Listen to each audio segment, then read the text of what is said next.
प्रचलित है, गुरु गोविंद दोऊ खड़े काके लागू पाए, गुरु बलिहारी गोविंद दियो बताए।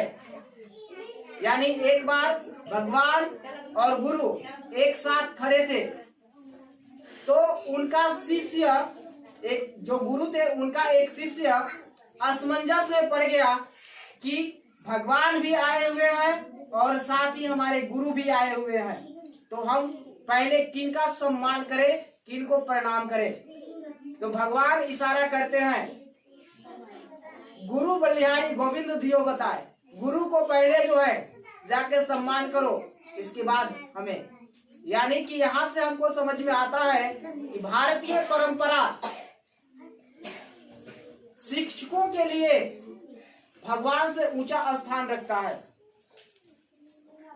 इस देश में शिक्षक या किसी भी देश में शिक्षक समाज निर्माता होता है। वो अपने हिसाब से जिस प्रकार से चाहे वैसे देश बना सकता है। और देश की भविष्य शिक्षकों की गुणवत्ता और शिक्षकों के ज्ञान पर भी निर्भर करता है। हम लोग जानते हैं कि हमारे जीवन में हमें शिक्षा देने के लिए किसी एक व्यक्ति पर्याप्त नहीं है। हम लोग जो है भिन्न भिन्न बहुत सारे व्यक्तियों से जो है शिक्षा ग्रहण करते हैं।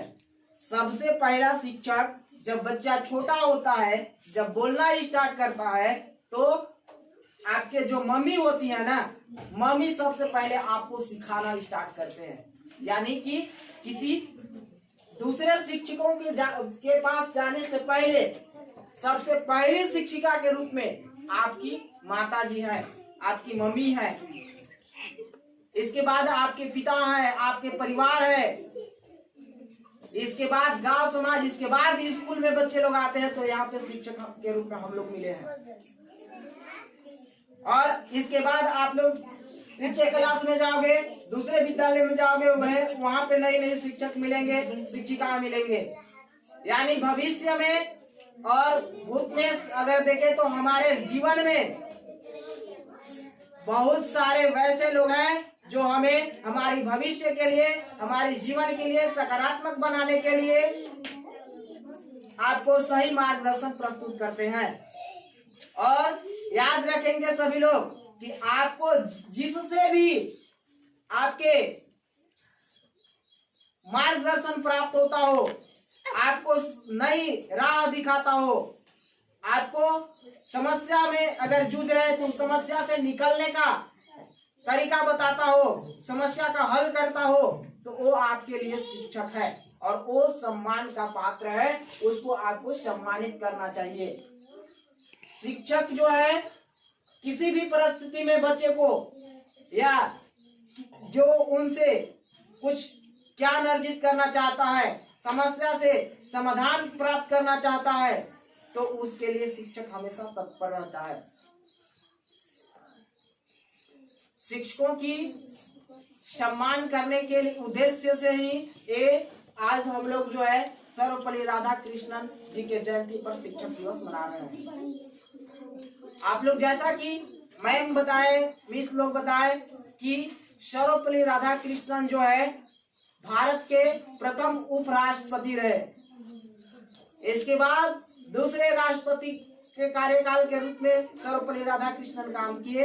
इसके बाद दूसरे राष्ट्रपति के रूप में भी, भारत का राष्ट्रपति के रूप में भी जो है सर्वपल्ली राधाकृष्णन जो है यहाँ पे काम किए। जैसा कि मिस बता रहे थे कि बच्चों, विद्यार्थियों ने सर्वपल्ली राधाकृष्णन को गिफ्ट देने के लिए, सम्मान देने के लिए जो है उनसे पूछा कि सर आपको क्या गिफ्ट दे। तो सर्वपल्ली राधाकृष्णन ने एक बहुत अच्छी बात बताई जिसको आज हम लोग जो है मना रहे हैं। उन्होंने कहा कि हमने शिक्षा के क्षेत्र में बहुत सारे कार्य किए। आज इस विद्यालय है या जगह जगह पर यूनिवर्सिटी है, बड़े बड़े उच्च, खास करके उन्होंने उच्च शिक्षा के क्षेत्र में बहुत बड़ा योगदान दिया है। तो उनसे पूछा गया कि आपको जो है क्या गिफ्ट दे, तो उन्होंने एक अच्छा जवाब दिया, एक बहुत सराहनीय, जो आज सारा भारत के शिक्षक उस पर गर्व करता है। उन्होंने कहा कि मेरे शिक्षक मेरे जो है जन्म दिवस पर पूरे शिक्षक समाज को सम्मानित करने का काम करें और जो है मेरे जयंती पर शिक्षक दिवस मनाने का काम करें। तो 1962 से ही शिक्षक दिवस पूरे भारत में मनाया जाने लगा।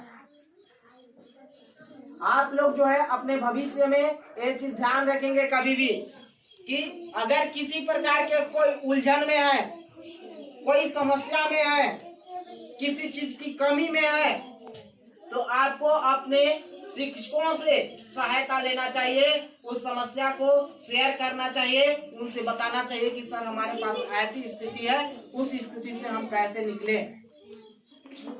तो निश्चित ही आपके शिक्षक आपको अच्छे सलाह मशवरा देंगे। जैसा कि आप सभी लोग जानते हैं कि आपको सिखाने वाले, आपको समझाने वाले बहुत सारे लोग हैं, घर में, परिवार में, समाज में, स्कूल में, हर जगह पर आपको समझाने वाले आदमी मिल जाएंगे।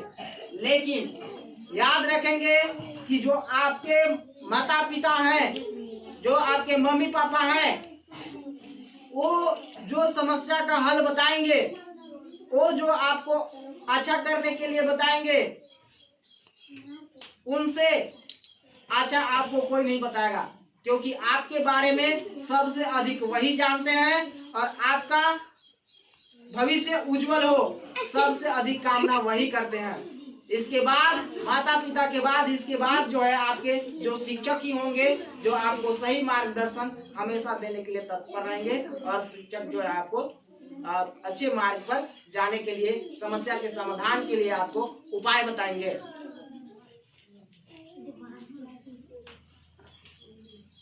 शांति से अच्छे से बैठिए ना, थोड़ा अच्छे से बैठना है। अब बस हो गया है। तो सभी लोग अपने शिक्षकों को अपने अंदर शिक्षकों के प्रति आदर भाव बना करके रखना है। सबों को, कोई भी शिक्षक हो, जैसे माता पिता आपके शिक्षक हैं, उनके प्रति आपके अंदर आदर भाव होना चाहिए, उनकी बात को मानना चाहिए, जो मार्गदर्शन दे रहे हैं उनके पद चिन्हों पर चलना चाहिए। जो शिक्षक हैं, शिक्षक के प्रति सम्मान रखना चाहिए, ताकि जो है उनके बातों को आप माने और उनके पद चिन्हों पे, उनके बताए पद चिन्हों पर आप जो है चले। इससे आप जो है बहुत जल्द अपने भविष्य में मार्ग जो है, जो आपका लक्ष्य रहेगा, उस लक्ष्य तक पहुंचेंगे।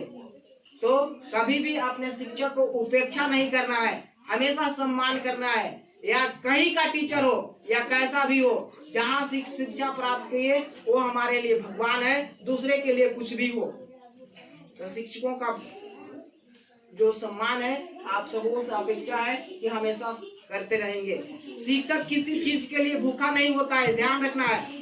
आपके माता पिता, आपके गुरुजन कभी भी किसी चीज को मांगने या किसी गिफ्ट की भूखा नहीं होते हैं। वे एक ही चीज का भूखा है कि हमारे जो शिष्य है, हमारे जो स्टूडेंट है, वो भविष्य में अपने लक्ष्य प्राप्त करे, एक अच्छे पद पर जाए और हमारा नाम रोशन करे। बस इसी चीज का लालच होता है कि हमारा नाम भी रोशन हो बच्चे के साथ साथ। तो आप लोग जो है प्रण लीजिए कि आज से हम लोग अपने माता पिता, अपने गुरुजनों का बात सदैव मानेंगे, उनके पद चिन्हों पर चलेंगे और भविष्य में कभी भी शिक्षकों की उपेक्षा नहीं करेंगे। उनके प्रति अपने अंदर सादर भावना और उनके प्रति सम्मान हमेशा जीवन भर बनाए रखेंगे। ऐसे आप लोगों को प्रण लेना चाहिए। माता पिता, शिक्षक आपके भगवान के बराबर है, इसलिए उनसे जो है हमेशा प्यार मोहब्बत से रहने की कोशिश करना है और किसी भी काम वैसा नहीं करना है जिससे आपके गुरु का, आपके शिक्षकों का, आपके माता का, आपके पिता का, परिवार का, देश का नाम धूमिल हो, नीचा हो। ऐसा काम भविष्य में या कभी भी आप करने के लिए मत सोचना। एक बार काम करते वक्त हमेशा सोचना कि जो अभी हम काम कर रहे हैं, यह काम हमारे माता पिता का, हमारे शिक्षकों का नाम रोशन करने वाला है या नाम जो है बदनाम करने वाला है या नाम को धूमिल करने वाला है। जब आपके अंतरात्मा से जवाब आएगा कि यह काम अच्छा है, इसके करने से आपके शिक्षक खुश होंगे, आपके मम्मी पापा खुश होंगे, तो आप उस काम को सदैव करिएगा और पूरे मन और लगन से कीजिएगा। लेकिन यदि आपका मन कहे कि यह काम करने से छुप करके करना पड़ेगा, हमको इस काम करने से हमारे माता का नाम खराब होगा, हमारे पिता का नाम खराब होगा, हमारे शिक्षक का नाम खराब होगा, पूरे समाज का नाम खराब होगा, तो वैसे काम करने के लिए कदापि तैयार नहीं होना है। वैसे काम करने से कोसों दूर पीछे रहना है। कोई अगर उकसाए भी तो उसके उकसाए हुए बातों को बिल्कुल नहीं मानना है। आप सबों को भविष्य उज्जवल हो। आप सबों को फिर से शिक्षक दिवस की बहुत बहुत हार्दिक शुभकामनाएं। बहुत बहुत धन्यवाद।